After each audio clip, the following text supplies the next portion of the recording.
TV Fortaleza, a emissora da Casa do Povo.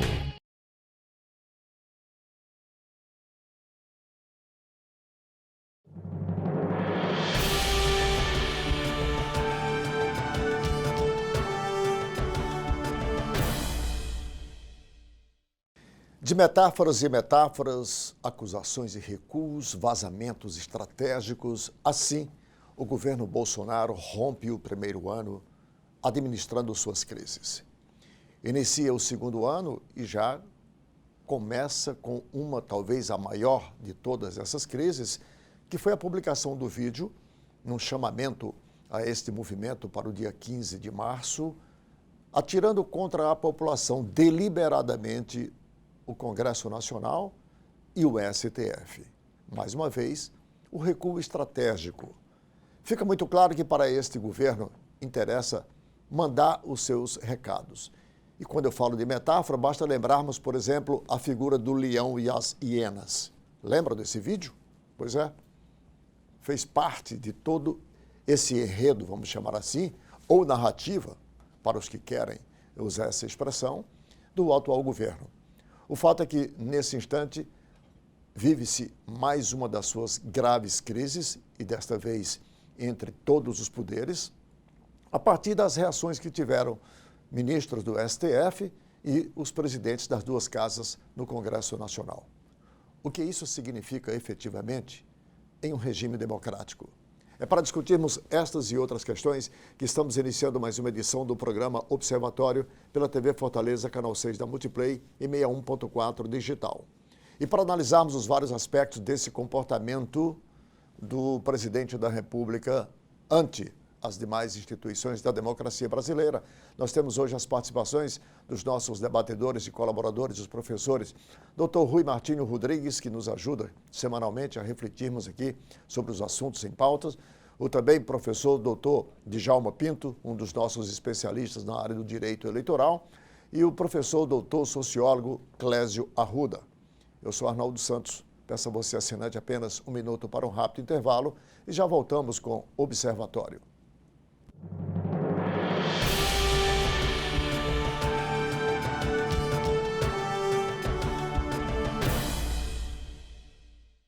A Câmara Municipal de Fortaleza não para de trabalhar pela população da nossa cidade. E para que você fique sempre por dentro do nosso dia a dia, temos vários canais de comunicação. Confira o que acontece na Câmara pelo site e pelas nossas redes sociais, como Facebook, Instagram, YouTube, TV Fortaleza e Rádio Fortaleza.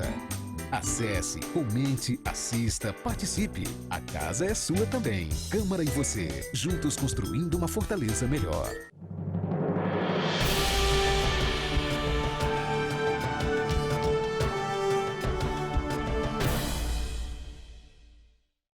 De volta com o primeiro bloco do programa Observatório pela TV Fortaleza, canal 6 da Multiplay. Para você, assinante que ligou agora, o programa tem hoje as participações dos nossos debatedores, os professores Clésio Arruda, Djalma Pinto e Rui Martinho Rodrigues.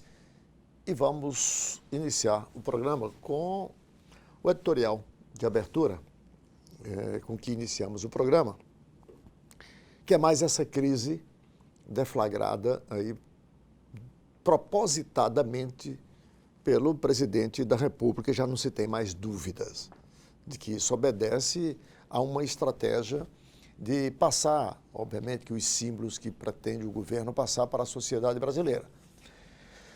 Seus apoiadores estão aí, nesse instante, conclamando a população para uma grande mobilização no próximo dia 15 de março em apoio ao governo Bolsonaro. O presidente usou das suas redes, no caso do grupo do WhatsApp, e fez veicular um vídeo, com todos os elementos da presidência da República para esse ato, o que feriu frontalmente os poderes da Justiça e da política, no caso o Congresso Nacional e o STF. As reações foram imediatas. De igual modo, o recuo também do presidente foi imediata, como obedece a esse enredo desde o seu primeiro dia de governo. Professor Rui Martinho Rodrigues, qual a sua percepção O que pretende o presidente com essa estratégia perigosa, até onde podemos alcançar, que é quando você colide com os dois outros poderes da República? Bom dia, Arnaldo. Boa noite. Conforme o horário que for ao ar. E a você, aos colegas de bancada e ao seu público. Tem uma velha discussão em teoria do conhecimento se o mundo é um livro aberto que basta olhar e compreender, ou se a realidade é sempre complexa e muito difícil de ser decifrada, né? E eu penso que seja mais isso. Então, há sempre um complexo de fatores intrincado e difícil de discernir qual deles é o mais influente. No caso aí nós temos, eu diria em primeiro lugar, sem querer dar uma sequência crescente, nem tão pouco decrescente de importância dos fatores que eu vou enumerar. Mas eu colocaria em primeiro lugar a personalidade do presidente, que é uma figura, digamos... polêmica, controversa. Digamos, uma personalidade que não pondera muito o que diz, né? Agora, isso leva à crise, porque quem está na posição de presidente, qualquer coisa que diga um pouco fora do lugar tem uma repercussão que mexe no câmbio, mexe em muitas coisas. Em segundo lugar, é preciso lembrar que o pensamento conservador e o pensamento liberal foram defenestrados da vida pública brasileira a partir dos anos 60. Né? E, de repente, forças ligadas a essas duas correntes vencem uma eleição. E tudo que se diga, refletindo um tipo ou outro desses dois pensamentos, causa um certo choque, porque era uma coisa ausente da vida pública brasileira, e os nossos ouvidos ficaram desacostumados a isso e arranha. Né? Então, esse também é um fator. E o terceiro fator é que o presidente ganhou uma eleição sem ter um partido e continua não tendo uma base parlamentar. E agora, é um parecer meu, me parece que a opção de governar sem base parlamentar é procurar apoio nas massas ou em alguma parcela da opinião pública para pressionar o Congresso. Uhum. Né? E isso se faz com crise. Então, aí nós temos uma estratégia de criar atritos para manter uma militância mobilizada. E parece que tem dado algum resultado em certos campos. Né? Agora, é uma estratégia perigosa, principalmente num país de instituições não muito sólidas. Parece-me que essa também é a estratégia do presidente Donald Trump. Mas nos Estados Unidos é outra coisa, porque ele tem alguma base parlamentar que no Brasil o governo não tem. Além disso, as instituições americanas são mais fortes. Então, isso no Brasil é andar numa corda bamba, isso é andar numa beira de abismo.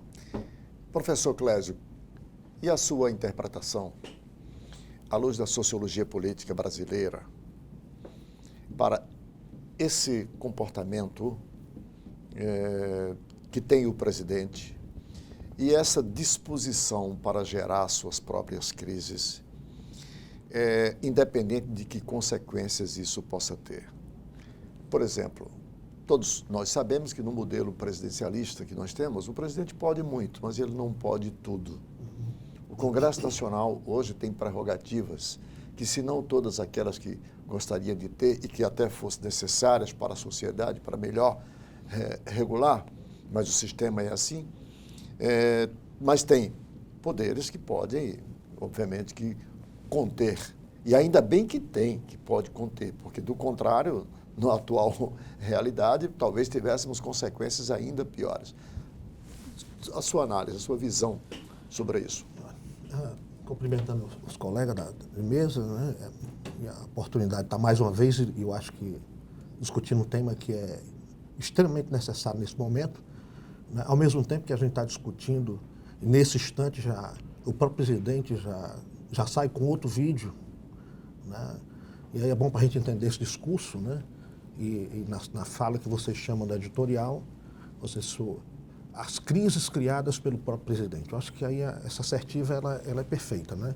Quer dizer, ele mesmo cria e ele mesmo tenta debelar, né? Então a gente já tem aí uma nova informação de que ele vem com um vídeo negando que tinha cometido a ação, mas já se descobriu que, na verdade, ele cometeu a ação, portanto, o segundo vídeo que desmente é um vídeo mentiroso. Daí a gente cai numa questão que eu acho que esse aqui talvez seja um ponto, né, que é crucial, que as instituições ainda não se perceberam. Há uma disputa de discurso, né? Hoje se chama narrativa, né? Eu queria pensar ainda pela questão do discurso, pensando a política como lugar próprio do discurso, né? E a forma como ele chegou, né, a não participação em debates, o caminho tomado pela comunicação nas redes virtuais, quer dizer, tem uma forma, digamos aí, fora das instituições tradicionais que nós tínhamos para se alcançar o posto da presidência da República.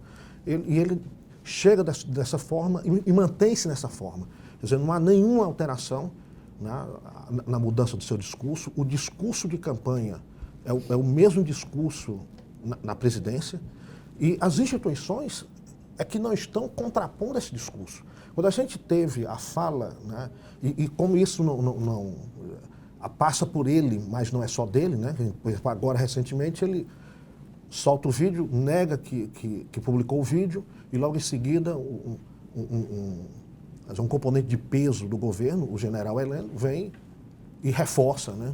Reforça dizendo que de fato tem que ir para cima. E aí vem um outro, né, um dos filhos, e no parlamento, seja federal ou seja no Senado, também vem e reforça a fala que está sendo negada, mas que já foi dito.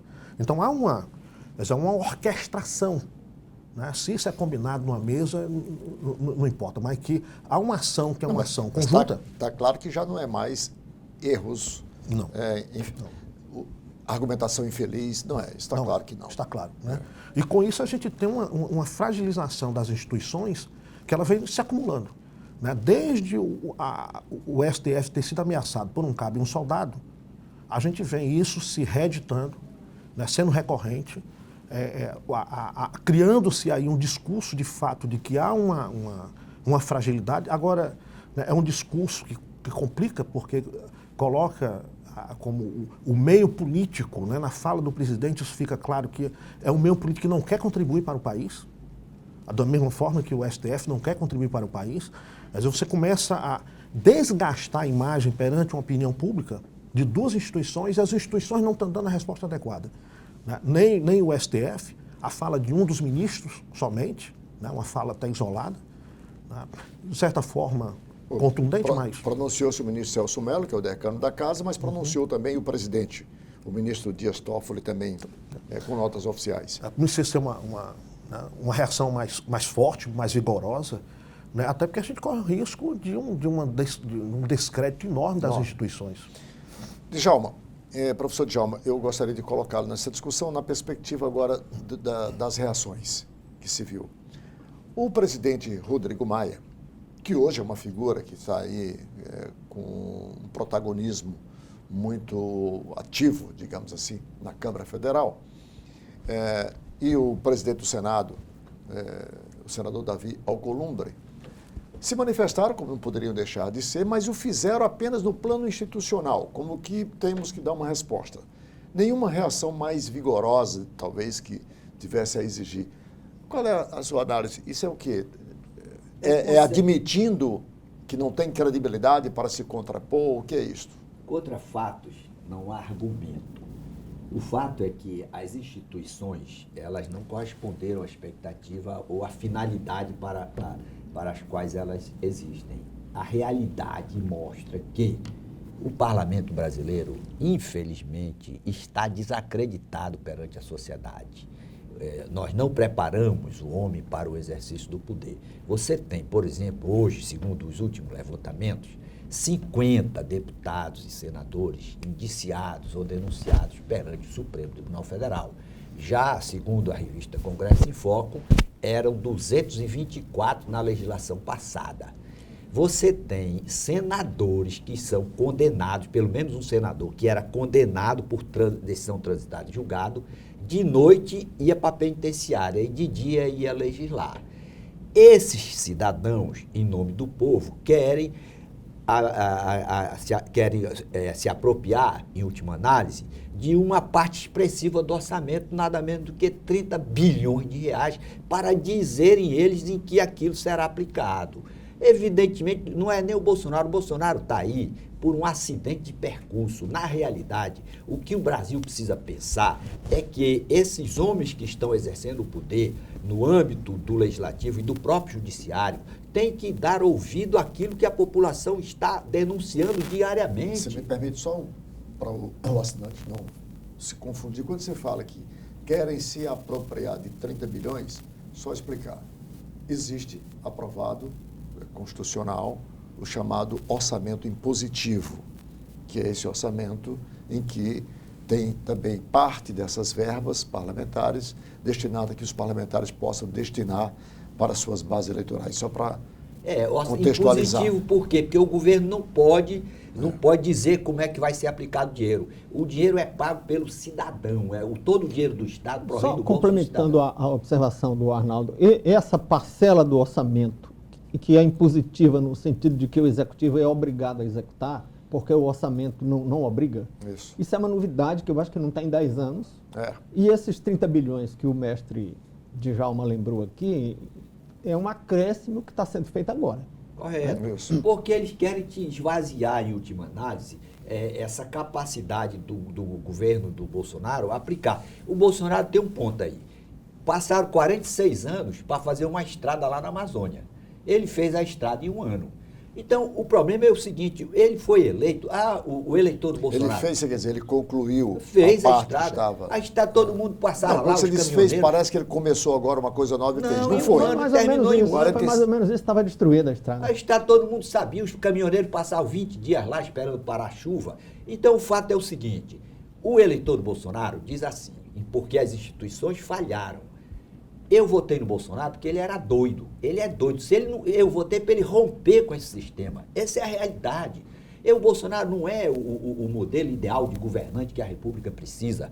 Todo mundo sabe disso. Ele cria as crises, inclusive essa de forma desnecessária. Não precisava ele colocar nada nesse Facebook, nesse WhatsApp dele. Por quê? Porque isso era um movimento que brotava espontaneamente da sociedade. A sociedade não acredita nesses representantes que compram voto. O Supremo Tribunal Federal, por sua vez, tem um débito para com a sociedade. Se você for ver o nível de avaliação da Suprema Corte do Brasil no momento, é lamentável. Por quê? Porque os deputados, por exemplo, Jader Barbalho, 6 processos prescreveram, não julgam. Aí o que é que a população fica vendo? Uma hora transitando julgado para ser preso. Outra hora, na segunda instância, cria uma insegurança, isso aumenta o descrédito e fragiliza a instituição. Deixa eu fazer o nosso primeiro intervalo, que a produção já me avisa que a gente estourou esse tempo. Quando voltarmos, nós vamos sequenciar essa discussão a partir da fala do professor Djalma, em que coloca como tendo aí as instituições, assim, STF, Congresso Nacional ali, e o Poder Executivo, que instituição é, e as suas responsabilidades e suas contradições. Porque parece que só existem 2 instituições, existem 3, nós estamos falando de 3 instituições, né, que são os pilares da República, para usar esse lugar comum. Um instante só e a gente volta.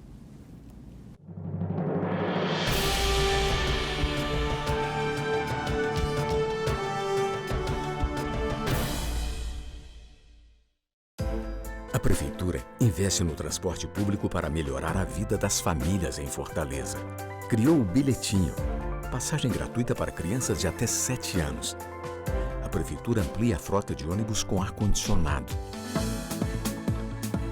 Bicicletar com bicicletas mais adequadas para as mulheres. E mais ciclofaixas facilitando a mobilidade em Fortaleza. Prefeitura e você, uma Fortaleza melhor, é a gente que faz. A Câmara Municipal de Fortaleza não para de trabalhar pela população da nossa cidade. E para que você fique sempre por dentro do nosso dia a dia, temos vários canais de comunicação. Confira o que acontece na Câmara pelo site e pelas nossas redes sociais, como Facebook, Instagram, YouTube, TV Fortaleza e Rádio Fortaleza.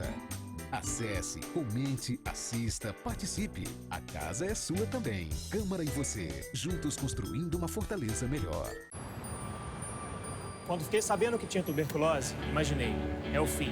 Mas logo descobri, tuberculose tem cura. Se parar o tratamento, a doença pode voltar, mais forte.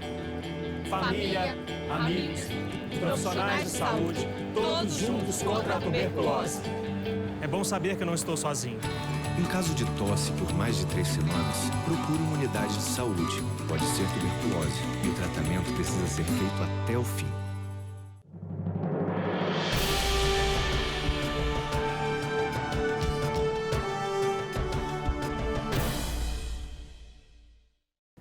Estamos de volta com o segundo bloco do programa Observatório pela TV Fortaleza, canal 6 da Multiplay e 61.4 digital. No bloco anterior, o professor Djalma fez uma análise, digamos assim, com uma angulação para o Poder Executivo, para o Presidente da República, extremamente positiva ante a realidade do desgaste verdadeiro, tanto do Congresso Nacional quanto do Supremo Tribunal Federal. Quando falamos de instituições, nesse caso aqui, é como se o Poder Executivo não fosse uma dessas instituições da República. Se o Congresso Nacional como instituição está desgastado, STF também tem lá seus desgastes, o Poder Executivo não tem os seus, não tem as suas contradições. Professor Rui, o senhor ia pontuando a fala do professor Djalma, eu queria mostrar, porque parece que o Executivo hoje está correto, está certo, e os outros poderes aqui estão aí devendo à sociedade, é isso mesmo? Essa reflexão toda me faz lembrar que nós costumávamos dizer, eu sou usando a primeira pessoa do plural para me referir à maioria dos teóricos da política. Havia essa tradição de dizer que o presidencialismo brasileiro era um presidencialismo imperial. Porque o presidente pode estabelecer o que é a matéria urgente no Congresso, e ele sempre, já na década de 90, o Said Farrah fez aquele estudo, 95% das matérias aprovadas no Congresso eram de iniciativa do Executivo, então o Executivo era imperial. Mas não é bem assim do ponto de vista formal ou institucional. Isso era assim na prática. O que é que permitia que um Congresso tão forte e tão poderoso em face do Executivo, porque a Constituição brasileira foi feita por um parlamentarismo. Na última hora, por determinadas pressões, mudou para o presidencialismo. Mas o Congresso é que é forte. Verdade. E por que o Congresso, institucionalmente tão forte, era tão submisso ao Executivo? Porque tinha tal política que impropriamente recebeu o nome de presidencialismo de coalizão, muito imprópria a denominação, porque não é coalizão. Coalizão se faz com programa. Era cooptação, que popularmente é conhecido como toma lá da cá. E a sociedade brasileira cansou disso. Né? E agora nós estamos vendo uma luta entre uma tentativa de romper com isso, como lembrou aqui o mestre Djalma, e uma tentativa de manter esse jogo. O presidente da Câmara, por exemplo, lá na lista de propina da Odebrecht, tem um apelido de Botafogo, né, o codinome. E, é claro, o Botafogo está querendo manter o jogo do toma lá da cá, até porque toda a despesa eleitoral se financia de um modo não muito ortodoxo, né, para dizer o mínimo.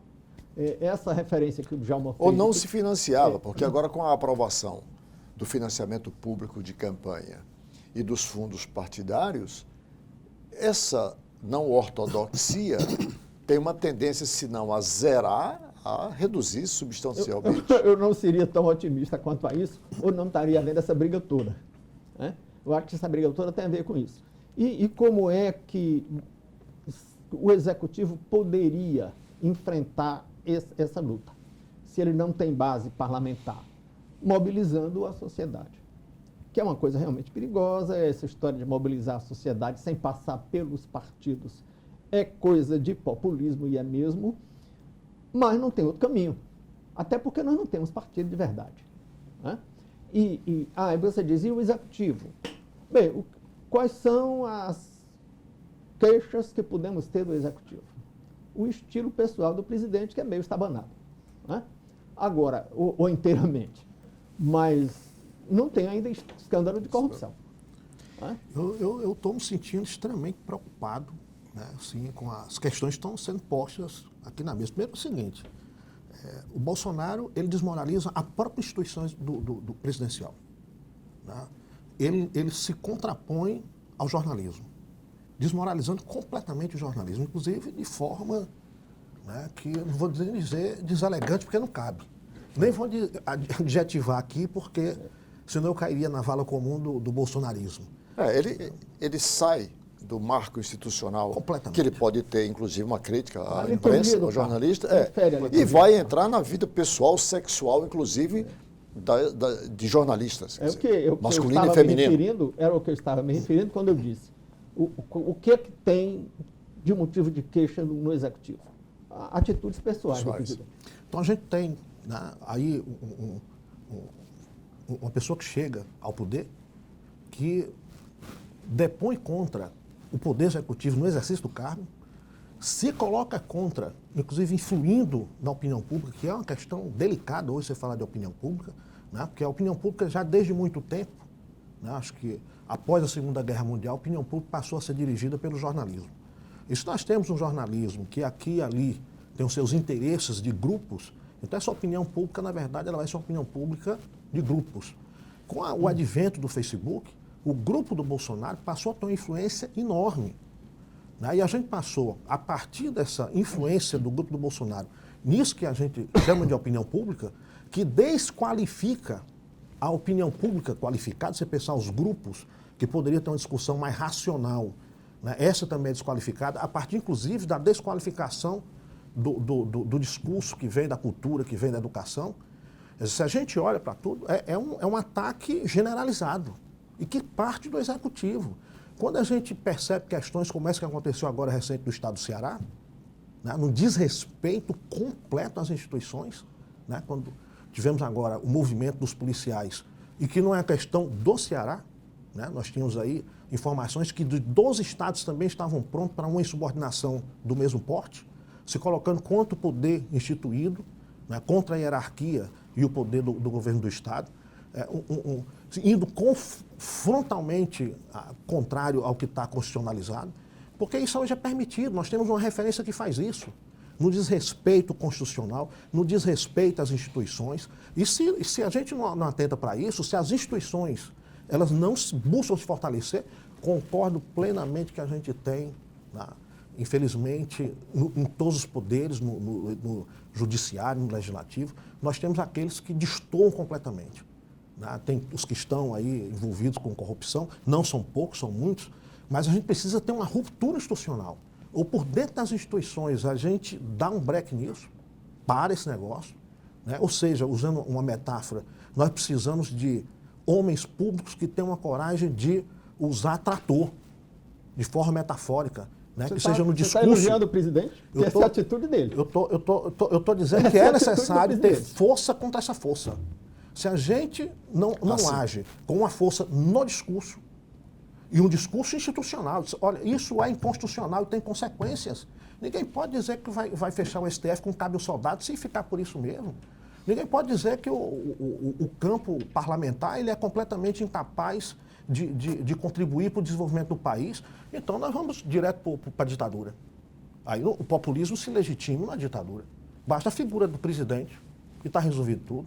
A democracia, o Estado Democrático de Direito, ele foi para o espaço. Essa é a minha preocupação quando a gente levanta questões aqui que são favoráveis a essas atitudes contra as instituições. Vamos lá, Djalma. Só fazendo uma rápida retrospectiva, eu até usei isso no editorial de abertura. O leão e as hienas. Metaforicamente, este foi um dos primeiros vídeos que chamou muita atenção da sociedade brasileira.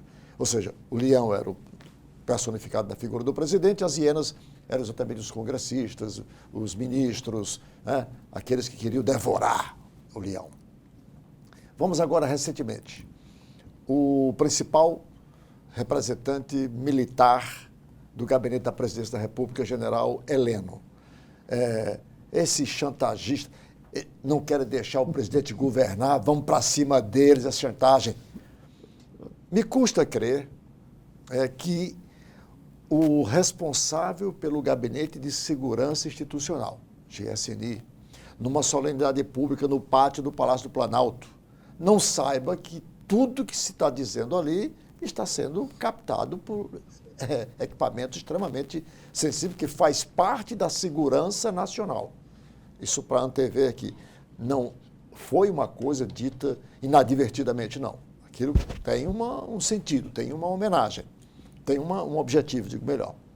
E tem a fala dele para nisso, logo, né? É uma chantagem. Para logo em seguida, vi o próprio vídeo do presidente, fazendo aquela conclamação, reforçando, portanto, essa posição, digamos assim, não republicana do Congresso Nacional e do STF. Djalma, para você, que símbolos querem dizer ante uma democracia? É triste, porque a democracia, ela, para ter longevidade, ela pressupõe exercício do poder com impessoalidade, com boa-fé, com supremacia do interesse coletivo.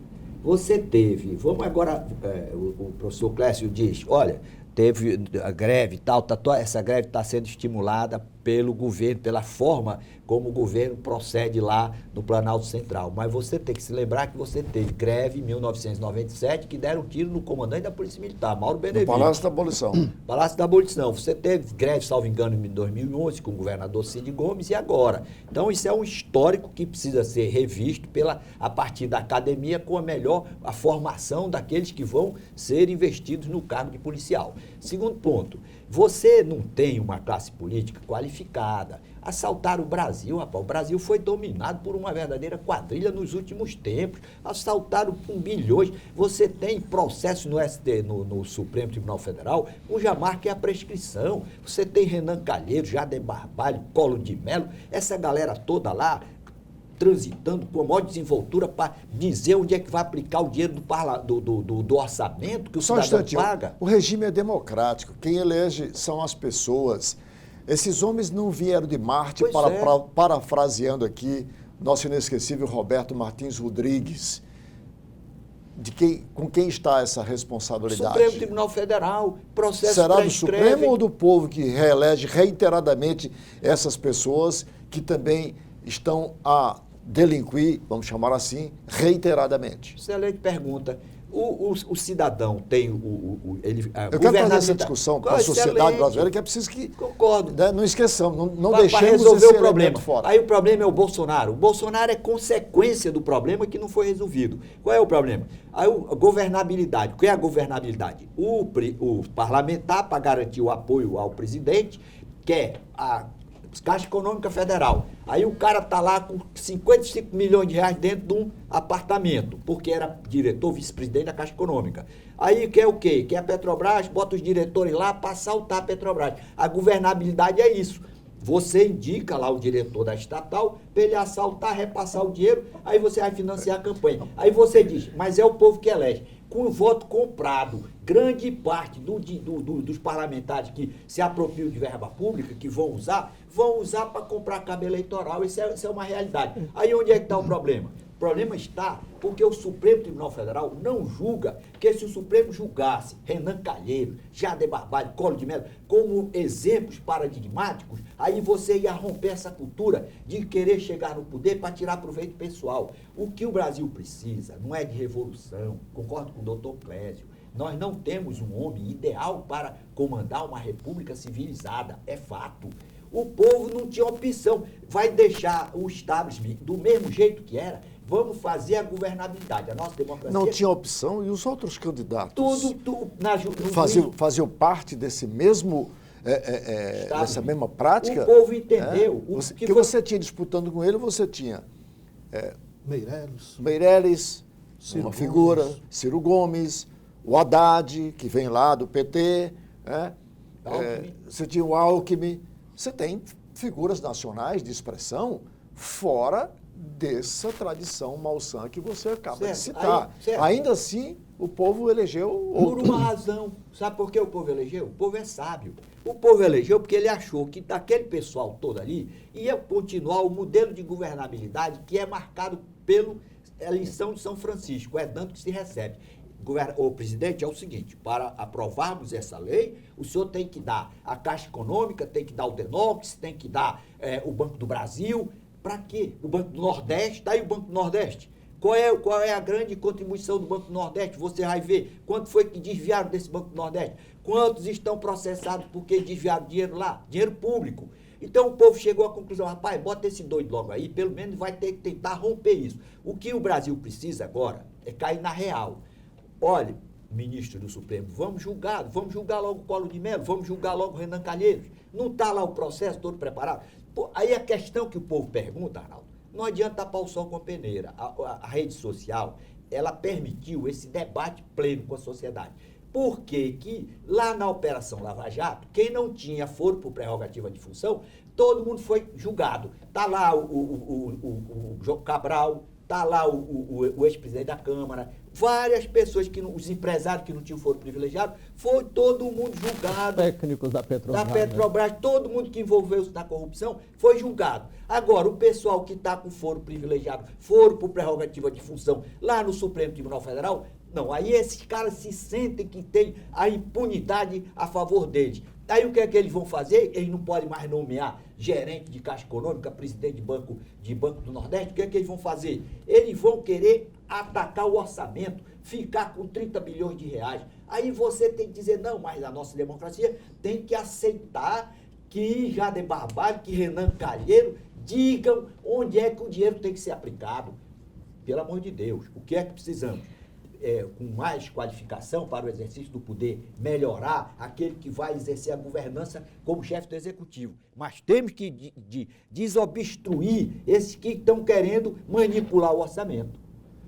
Deixa eu fazer mais um intervalo. Quando voltarmos no terceiro bloco, eu quero colocar aqui para discussão na mesa, exceto se o professor Rui e o professor Clésio queira pontuar alguma coisa da fala do professor Djalma, eu quero colocar a seguinte questão. Com essa última manifestação do presidente através desse vídeo, que ele já recuou, enfim, já publicou nota, já publicou outro vídeo dizendo esse aqui, começou a surgir, com a reação dos presidentes do Congresso e do STF, e com a reação também de parte da sociedade, começou a circular a informação segundo a qual houve quebra de decoro e que os elementos estão dados para um processo de impeachment. Eu observo duas coisas, diferentemente do impeachment recente da ex-presidente Dilma e dado o primeiro impeachment do presidente Collor, você não tem uma OAB, sociedade civil, uma ABI, Associação Brasileira de Imprensa, tentando mobilizar para contrapor a isto. Temos os elementos para um impeachment e se temos, por que que o Congresso está em silêncio? Um instante só e a gente volta.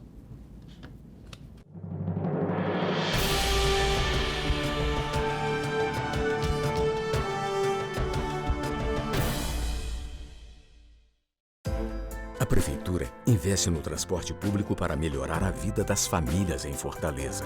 Criou o Bilhetinho, passagem gratuita para crianças de até 7 anos. A Prefeitura amplia a frota de ônibus com ar-condicionado. Bicicletar com bicicletas mais adequadas para as mulheres. E mais ciclofaixas facilitando a mobilidade em Fortaleza. Prefeitura e você, uma Fortaleza melhor é a gente que faz. A Câmara Municipal de Fortaleza não para de trabalhar pela população da nossa cidade. E para que você fique sempre por dentro do nosso dia a dia, temos vários canais de comunicação. Confira o que acontece na Câmara pelo site e pelas nossas redes sociais, como Facebook, Instagram, YouTube, TV Fortaleza e Rádio Fortaleza. Acesse, comente, assista, participe. A casa é sua também. Câmara e você, juntos construindo uma Fortaleza melhor. Quando fiquei sabendo que tinha tuberculose, imaginei, é o fim. Mas logo descobri, tuberculose tem cura. Se parar o tratamento, a doença pode voltar, mais forte. família, amigos, profissionais de saúde, todos juntos contra a tuberculose. É bom saber que eu não estou sozinho. Em caso de tosse por mais de 3 semanas, procure uma unidade de saúde. Pode ser tuberculose e o tratamento precisa ser feito até o fim.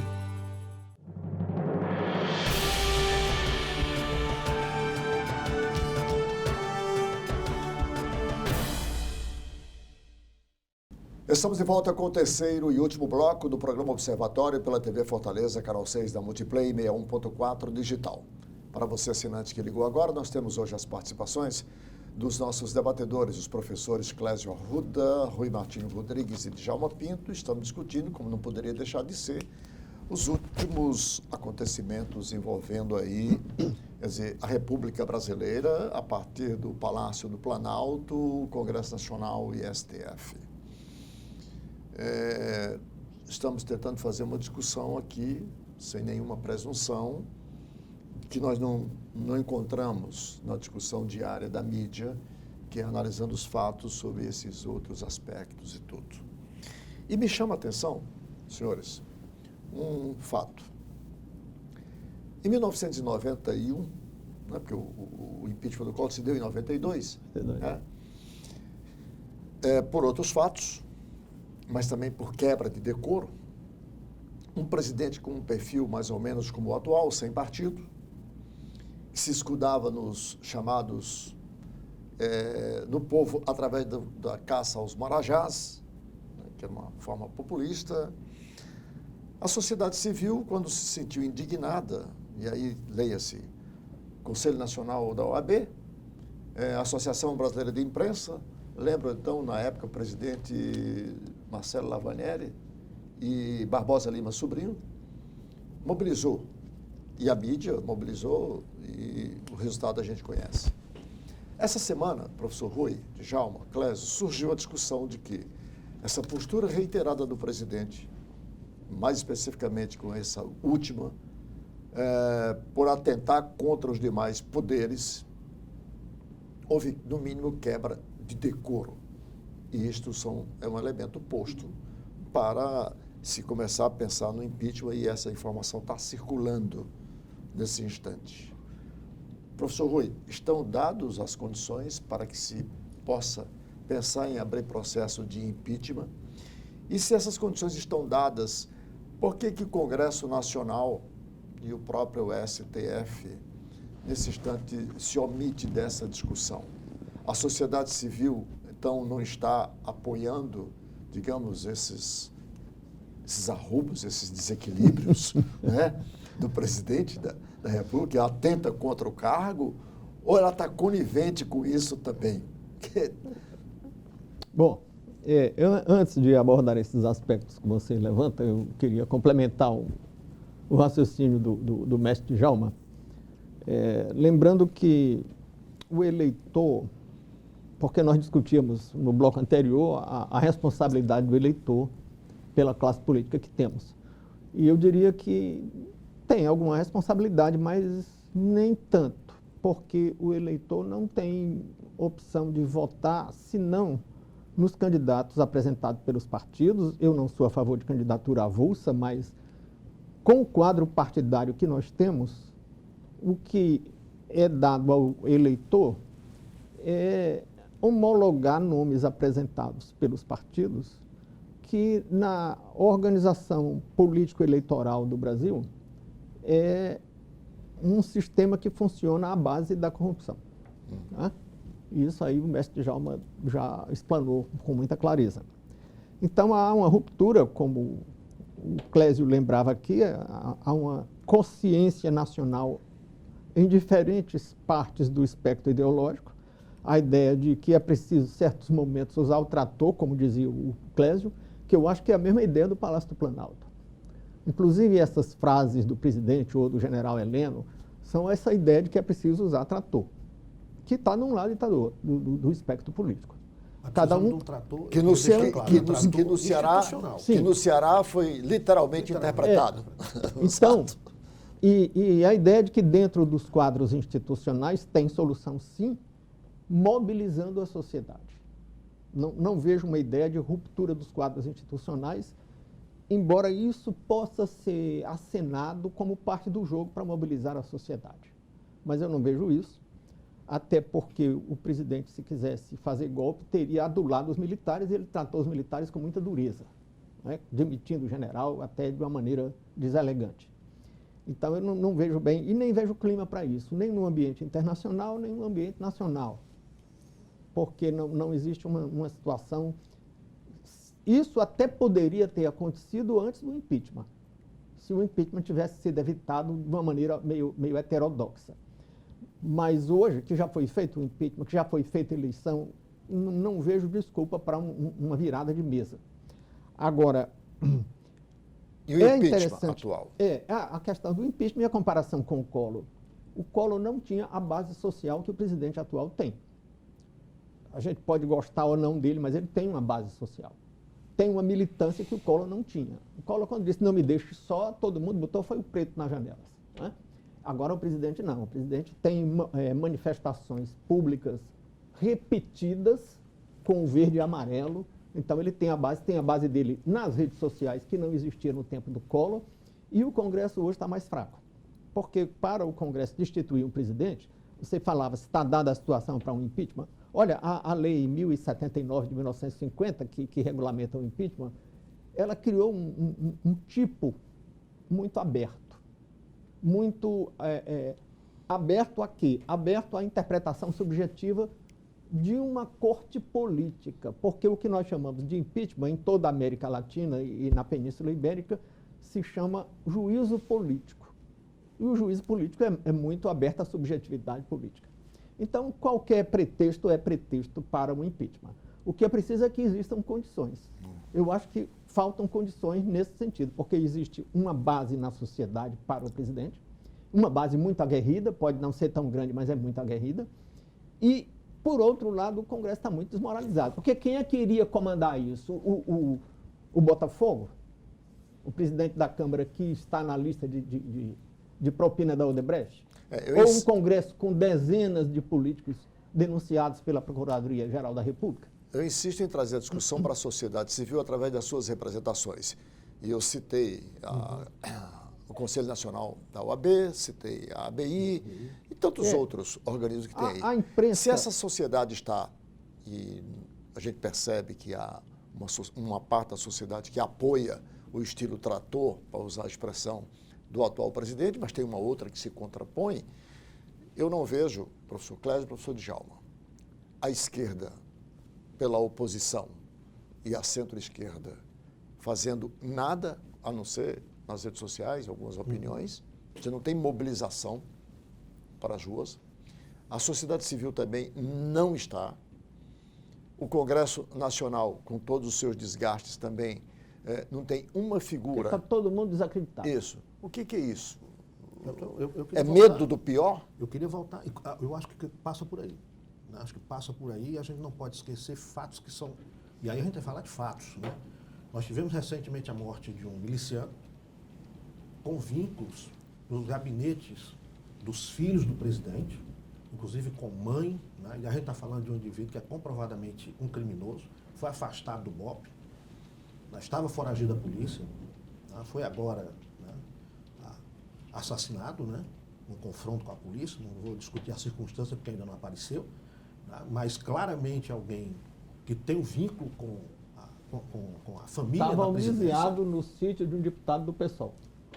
Do PSL, da Bahia? Do PSOL. PSL da Bahia. Um vereador de Salvador, com vínculo, com filiação partidária no PSL, que saiu com a seguinte máxima: eu não o conhecia e só soube que a minha casa tinha sido invadida depois dos fatos, ou seja, segundo ele... Então, voltando a essa questão, né, já é também fato concreto que um jornalista, quando se faz uma crítica mais contundente, recebe ameaças diversas, vem uma milícia virtual para cima, né, colocando em risco, inclusive, a vida do jornalista e do seu entorno, da família. Quer dizer, isso já é também de conhecimento público. Nós temos um gabinete composto de militar, até o gabinete civil. O ministro responsável pelas relações é também um militar. né, um número que não só está no gabinete principal, mas que inclusive avança para as estatais. Né? Há uma sustentabilidade que a gente não pode dizer do atual presidente nos militares. Né? Há uma aproximação, né, com grupos que, sabidamente, reconhecidamente, né? E aí a pergunta ainda está no ar, cadê o Queiroz? Com ligações próximas de negociação, crimes já comprovados de rachadinha, né, que não se avança nessa discussão. Então, nós não estamos diante de um colo de mel. Você acha que, então, essa base militar do presidente da República está, de certa forma, intimidando a sociedade civil e o próprio Congresso Nacional, temendo que isso possa se transformar em algo de ruptura institucional? Eu acho que é isso. O que aconteceu aqui, que a gente não está, que precisa ser pensado melhor, né, que inclusive teve fala de representante nacional da Polícia Militar, né, não sei como é que tem uma organização nacional com representante, né, tem os sindicatos locais e o sindicato nacional, que já, inclusive, também se posicionou aí de forma dura, dizendo que o que tinha ocorrido aqui, né, foi um atentado contra a polícia, né? Quer dizer, nós tivemos, não podemos mascarar isso, nós tivemos grupo de policiais que mandou o comércio literalmente fechar as portas, impediu o envio, se apropriou de patrimônio público, armas, quartéis e viaturas, né? Criou um pandemônio num lugar que eu acho que a gente tem que considerar, porque é um lugar que tem um candidato à presidência da República, numa região que é contrária, né? e que em termos de votos, foi a que provocou a derrota maior do atual presidente. Né? Tem elementos aí que eu acho que a razão leva, e aí a gente falando com certo ponderar, que é um momento de calma. É um momento de calma, né? Tem elementos aí... Muita calma nessa hora. Muita calma nessa hora. Deixa eu ouvir o professor Djalma. Bom senso, a razão prevalecendo sobre a emoção, mas o problema aqui da Polícia do Ceará é o seguinte... Não, eu quero trazer a discussão lá, original, ele botou aí a polícia do final, que é a questão por que a sociedade civil, por que o Congresso estão inibidas diante de todas essas agressões que se tem sofrido, diante dos fatos, dos elementos colocados aí, que pode surgir, como disse o professor Rui, várias interpretações, e não se tem uma mobilização, por exemplo, por um movimento de impeachment, já que a sociedade brasileira está bem acostumada com impeachment. Porque, Arnaldo, realmente, com esse estrampelho que o presidente tem, mas ele, de qualquer maneira, não tem... o filho dele, Queiroz, tal, tem, eu acho que tem que ser apurado, e se tiver culpa tem que responder. Nós temos que sedimentar na nossa República o princípio da impessoalidade. Temos que formar o homem para o poder a partir da escola, poder como instrumento de servir a população, servir a coletividade, priorizar o interesse público. Aí nós vamos ter realmente uma república com longevidade. Nós temos o quê? Um bocado de oportunistas que querem chegar no poder para nomear fulano, nomear ciclano, para querer proteger determinados segmentos. Isso aí que é o grande problema do Brasil. O problema do Brasil não é o Bolsonaro. O Bolsonaro é consequência das mazelas acumuladas no passado que não foram bem resolvidas. E aí a população cética, rapaz, bota esse cara aí. E se não fizermos essa asepsia, não punirmos exemplarmente aqueles que cometem crime no exercício do poder, alijarmos, por exemplo, o próprio ministro Celso de Mello. O ministro Celso de Mello foi relator da DPF 144. Sabe o que essa DPF consagrou no Brasil? Que o cidadão podia matar 30, estuprar 50 mulheres, enquanto não tivesse uma decisão transitada e julgada, ele estava elegível. Contra essa manifestação dele, da qual ele foi relator, que prevaleceu no Supremo, foi que veio a lei da ficha limpa, a lei complementar. Meu querido Djalma, se a gente for, de fato, né, com esse rigor, né, nesse momento atual, o presidente cometeu crimes, no plural. Os filhos do presidente cometeram crimes. Era para não ter elegível, eu não quero defender A, B, C ou D, não. Eu quero é que nós construamos uma base com racionalidade, com um perfil de governantes que possam ser paradigmas para as gerações. Você falou no Collor de Mello. O Collor de Mello, aí terminou, voltou a ser senador, que como é que pode? O cara já foi presidente, sofreu impeachment, arquivaram lá o processo dele por falta de prova, já está de novo na Lava Jato. Enfim, quando ele pediu para o povo ir para a rua, o povo foi contra. O que é que você percebe hoje? Quem é que anda em avião sem ser molestado? Por que que o povo se manifesta de forma irreverente em relação aos seus representantes? Porque não se sente o cidadão representado, porque houve uma distorção no exercício do poder. O poder não foi exercido para a realização do bem comum, mas para a satisfação de interesse pessoal. É isso, professor Cleiton, nós temos que romper. Não interessa se é Bolsonaro, se é PT, PV, PNC, PSDB. Rapaz, vamos fazer o seguinte, vamos mudar o perfil do nosso homem público. Professor Rui, essa base militar do atual presidente da República, e o professor Clésio lembra muito bem, o gabinete militar hoje tem muito mais militares em patentes muito mais altas do que os próprios militares. Isso, de alguma forma, você acha que tem inibido, digamos, a sociedade civil e o Congresso Nacional? Eu penso que não seja isso, né? Primeiro, eu penso que a presença de um grande número de militares na cúpula do Poder Executivo se deve ao fato de que o presidente não tem base parlamentar, ele não tem de onde trazer ninguém, e nem conhece ninguém em quem ele confia. Então, ele traz aqueles amigos que ele conhece há muitos anos na caserna, em quem ele confia, né? Agora, com relação à contenção da sociedade civil, eu acho que é porque todo mundo tem um rabo preso e tem medo de tocar fogo no circo. Ok. Com essas colocações, finalizamos mais uma edição do programa Observatório pela TV Fortaleza, canal 6 da Multiplay 61.4 digital. Agradecendo aqui aos professores Clésio Arruda, Djalma Pinto e Rui Martinho Rodrigues. Agradecendo em especial a você, assinante, com um convite para um próximo observatório, sempre discutindo aqui um assunto que imaginamos, pelo menos, seja do interesse da maioria, seja na pauta local ou nacional, como fizemos no programa de hoje. Muito obrigado e até lá.